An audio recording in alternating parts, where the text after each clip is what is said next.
ለበጎ እያለው ይህንን ቤቴን አልኖርኩ ይሆናል እኔስ በሕይወቴ እሱ እኮ አይስትም ሲያመጣብን ጣጣ አትርፎኝ ይሆናል በነፍሴ ለመጣ ቢገባ ቢጠልቅም ጀመው መጣው ሩጫ ተስፋዬ መቻ በቃና ብታጎር አንድ ላይ ባጥር ተከበቤ ሩቅ ነው ማለመው ውጭ ነው ሐሳብና እሙዬ እኔ ነው? አዎ አንቺን ነው። አቤት ምን ነበር? አያያዝሽ ደስ አይልም። ምኑን? ቦርሳሽ ነው።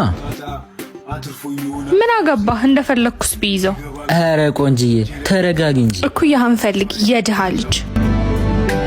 የዘመነ ቤቴ እንደምት የነቃሽ እንዲያው ያለ